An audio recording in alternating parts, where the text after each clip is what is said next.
pessoas! Pra quem não me conhece, eu sou a Belle e hoje eu tô aqui pra falar de Cruel Summer, a nova série do Prime Video. Então, se você é novo por aqui, seja muito bem-vindo. Se tá assim em casa, você pode se inscrever aí embaixo pra fazer parte da nossa família. Deixar o seu like é de graça pra ajudar o meu trabalho, apoiar o que eu faço. Eu vou ser muito, muito grata. Você pode me seguir também nas redes sociais pra acompanhar o que eu faço por lá. Você não vai se arrepender de conferir meu Insta, de conferir minhas lives na Twitch, enfim. Lembrando que o início desse vídeo é sem spoilers. Eu vou fazer um início bem curtinho aí pra quem ainda não assistiu a série, quer saber o que eu achei dela, né, pra ver se assiste ou não. E eu vou avisar quando começar a zona de spoilers, porque eu tenho bastante coisa pra falar, porque é uma série com muitas camadas. Essa série tá dando o que falar, e a história se passa numa sequência de 3 anos, 1993, 1994 e 1995. No início de cada episódio a gente tem um disclaimer que fala em que dia de cada ano está se passando os acontecimentos daquele episódio. E aí a série se passa em uma pequena cidade no interior do Texas, onde a garota mais popular da escola, a Kate, ela desaparece no verão de 1993. E aí a Jeanette, que é uma menina tímida e meio excluída, ela aos poucos acaba conquistando as pessoas aí que eram do meio da Kate, né?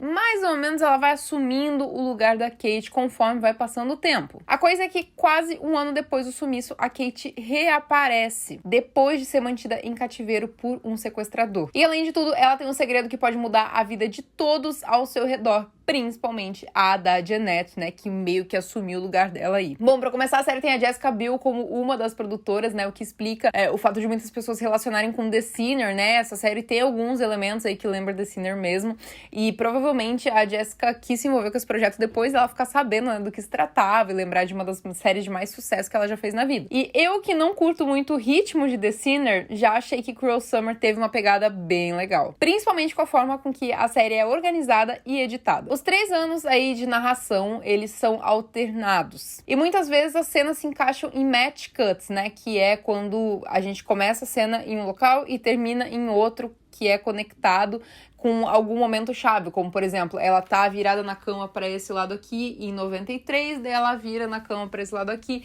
em 94. Isso é basicamente o que as transições do TikTok fazem hoje em dia, né? O cinema aí, né, sendo modernizado, mas enfim. Então assim, muitas vezes a gente tem uma cena, sei lá, que uma personagem vai abrir uma porta e daí quando ela vai entrar no cômodo, ela já está no outro ano. E o diretor fez uma opção de nos trazer uma colorização bem diferente para cada ano que a série se passa, né? A gente tem no verão de 93 cores bem quentes, é uma série bem feliz, assim, que passa bem vibes verão mesmo. A gente tem uma paleta um pouco mais fria para cenas que se passam em 94 e uma paleta extremamente escura, né? Uma edição escura, a gente vê que tem pouca iluminação, né? A gente vê um trabalhado aí para escurecer a imagem no verão de 95, né? Onde tudo veio abaixo e além da gente ter todas essas opções aí de colorização e iluminação, a gente tem a caracterização dos personagens, que é incrível, né? Os personagens estão super bem caracterizados em cada época, eles estão de forma bem distinta, então assim, a gente bate o olho num personagem, a gente sabe em que ano a gente tá, e é bem legal, porque não tem como confundir. Eu acho que em 95 até ficou escura demais em alguns momentos, mas é compreensível que o diretor quis fazer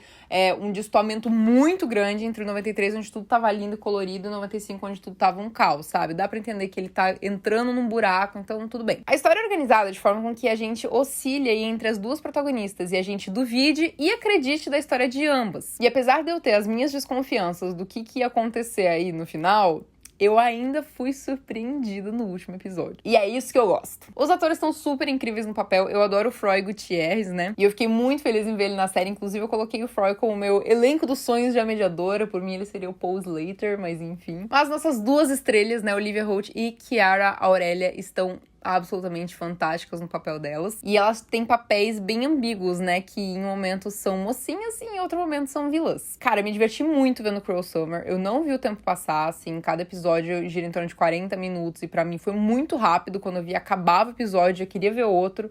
Eu vi, assim, seguidão, assim, de uma vez, porque realmente achei divertido, achei um entretenimento bom, bem, assim, consistente, com muitos plot twists, então achei que valeu a pena. Se você ainda não viu Cruel Summer, vai assistir e volta aqui, porque a gente tá entrando na nossa zona de spoilers, onde eu vou falar revelações grandes sobre o enredo e sobre o final. Então, se você não viu ainda, não assista a partir daqui, porque, né, vou falar aí grandes spoilers que talvez atrapalhem a sua experiência assistindo a série. Vamos lá pra nossa zona de spoilers. Falando aí nas duas personagens, né, a série soube dosar bem o que a gente enxergava de cada uma delas, pra gente ter uma opinião sobre cada uma. A Kate, a gente sabe que é uma garota extremamente doce, gentil, super carinhosa, né? A gente viu em vários momentos que ela demonstrou ser uma pessoa atenciosa. Não tem motivo nenhum pra Kate inventar uma história, né? Sendo que a gente sempre viu que ela era muito duvidada pela própria mãe dela nas coisas que ela dizia. Então, por que ela criaria uma coisa se as pessoas já não confiavam na palavra dela, né? E já a Jeanette, a gente acompanhou todo o desabrochar dela. Desde a garota tímida e fofa até a garota popular, extrovertida. E eu vejo que, assim,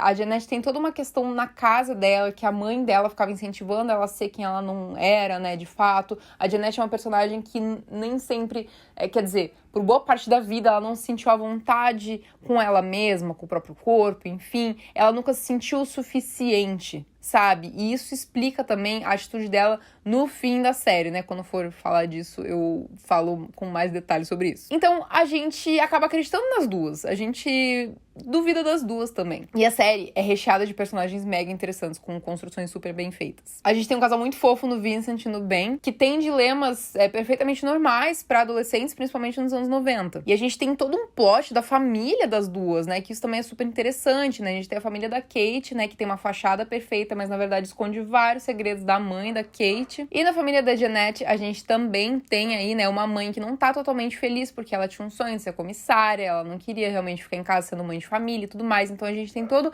esse desmanchar da família da Jeanette. Inclusive, esse é um plot que poderia ser mais explorado. Inclusive, esse núcleo familiar da Jeanette me lembrou muito a série Defending Jacob, né? Onde nós temos uma família que tá fazendo de tudo pra defender, né, o filho deles, que tá sendo acusado de matar o outro. E o personagem Jamie, que é do Froy, é quase um espectador dentro da série, por isso que eu gosto muito dele. Ele tem motivos pra acreditar nas duas, e ele se vê muito em dúvida do que fazer, exatamente como a gente que tá assistindo. E muitas vezes a gente se identifica com a confusão dele, que apesar de amar a Jen, ele fica meio assim, se sentindo em dívida com a Kate por ter ficado com outra garota enquanto ela tava desaparecida, enfim. E falando na Kate, né, a gente chega no personagem mais complexo de toda a série, que é o Martin Harris. Um personagem que nos é apresentado como um cara gentil e atencioso, que quer ajudar a Kate, mas desde o início a gente viu que tinha algo a mais envolvido. A forma com que a Kate e o Martin se tratavam deu a entender desde o início que tinha um desenvolvimento aí de uma relação amorosa aí no meio. E estaria tudo bem se ela fosse maior de idade, né? Ou seja, ela tava caindo numa armadilha que ele tava montando pra ela. E sim, ela é a vítima. E quando eles estão ali vivendo o romance proibido deles, né? Como se fosse assim, nossa, vivendo Lolita, né, galera? E o Martin cai na real com a situação que eles se encontram. Ele passa a manipular a Kate pra convencer ela de ficar dentro da casa. Com um comportamento típico de sociopata, onde ele faz com que a Kate pense que ela quis ficar com ele porque ela quis e que todo o universo que ela precisa tá dentro daquela casa. E sim, de fato ele trata ela bem e com carinho, mas ele faz isso mantendo ela em cárcere privado, e além de que ele é pedófilo. Ou seja, ele é o criminoso e é total culpado da situação. E ele sempre vinha com um papo, né, de que eles fariam várias coisas quando ela faria 18 anos, mas era claro que essa situação era completamente insustentável. Quando ele viu que tudo podia ir por água abaixo no momento que ela saiu de casa, ele realmente perdeu o controle. Ele chegou à conclusão de que a única forma de manter ela e essa relação aí em segredo seria trancando ela, né? Daí a gente já chegou no estopim, assim, master, porque já tava bizarro e daí ficou bizarríssimo. Ele é um personagem super interessante, bem construído, bem desenvolvido, o ator tava muito bem no papel,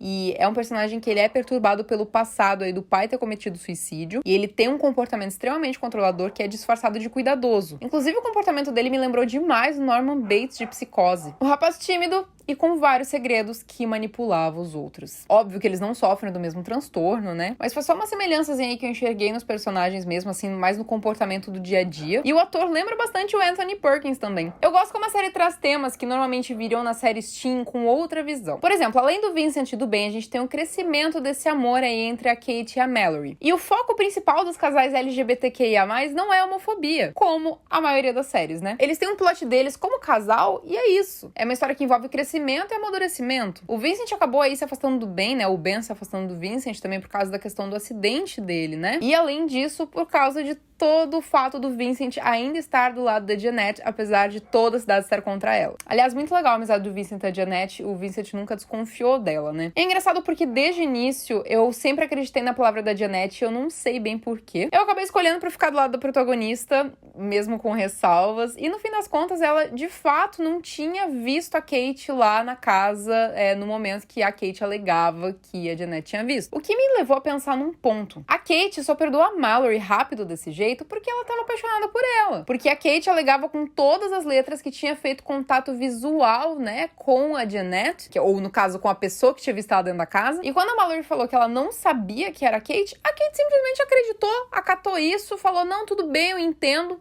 Sendo que ela dizia com todas as letras que não, que a pessoa que tinha visto ela dentro tinha visto que era ela. E essa pessoa podia ter salvado ela. E daí, né, e tem outra, né, a Mallory, tendo visto ela lá dentro, ela poderia, em algum momento, ter falado pra Kate que tinha sido ela, que, assim, ela poderia justamente falar o que ela falou aí no final, depois de já ter construído todo um laço com a Kate pra finalmente contar pra ela, né? Ela poderia ter falado desde o começo, olha só, Kate, eu vi você dentro da casa, mas eu não sabia que era você, eu não achei que fosse você. Isso teria livrado a Janet de um BO imenso. Mas o grande ponto dessa série é que, no fim das contas, as duas personagens, de certa forma, falavam a verdade, mas também as duas personagens escondiam grandes segredos, né? A Kate escondia que ela tinha um relacionamento, né, com o Martin, que ela tinha ido por livre espontânea vontade pra casa dele, que ela tinha ficado um bom tempo lá, sem estar de fato presa no porão. E a Janet escondeu que no fim das contas ela tinha, sim, ficado sabendo antes que a Kate estava presa, porque em dado momento ela entrou na casa e a Kate já estava no porão. Isso foi depois do Natal, né, porque a Kate foi trancada no Natal. Provavelmente foi um pouco mais perto da Kate ser encontrada, mas mesmo assim a Janet optou por não contar, para não perder a vida perfeita que ela tinha. Por quê? Porque ela sempre se sentiu insuficiente. Naquele momento da vida dela, ela estava se sentindo insuficiente, ela tinha o namorado dos sonhos, ela tinha as amigas que ela sempre quis ter,